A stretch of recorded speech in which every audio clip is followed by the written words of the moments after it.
And these are some things we'll go into in the class. So if you look at, I drew this completely differently than the Renaissance versions because, can you see my arrow? The Renaissance versions never showed the back, and they left out a lot. So the general, this area, the top of the head, not really including the nose, which is under Scorpio, but it includes a lot in here. It includes the eyes, the upper teeth. A lot of the nerves of the head is under Aries. The lower jaw, the ears, and somewhat the nose as well, throat, neck, cervicals, under Taurus. And then Gemini here governs the shoulders, arms, and hands, though the forearm, as you see here, is shared with the sign Leo, which looks very tiny here. And I'll show you why. And then Leo is the heart, but Leo is also the thoracic region behind the heart. Leo also governs the wrist and has a lot to do with the spinal sheath. Cancer governs the sternum, the breast, the rib cage, also has a lot to do with the pericardium and the pleura, as does the moon. We'll find out that the planets often double in rulerships. Cancer rules the breast and the stomach and the womb when pregnant.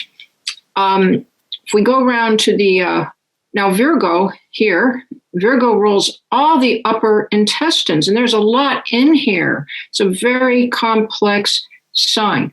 That is why it is the sign of health, one of them. So has a lot to do with the, some people give it exclusive rulership over the upper intestines, liver and spleen, pancreas. There's a lot of conjecture that the pancreas has a lot to do with Libra and Cancer, and Matt is really championing Libra for this. And the liver is shared by Cancer. The gallbladder is under Leo and Capricorn and Saturn, and the gall is ruled by Mars. So you see that sometimes, especially in here, we get complex. Now, Libra is interesting. Libra rules the lumbar region and the kidneys and the ovaries. It influences the testicles, but doesn't completely rule them. But it also governs all the balances, the salt, the acid alkaline, hormonal balances, the a lot of different, the salt and electrolyte balances, fluid balances. Very important sign. So I'm going kind of fast because we don't have a lot of time. But this is just preliminary and people can go back over it. Scorpio is an amazing sign.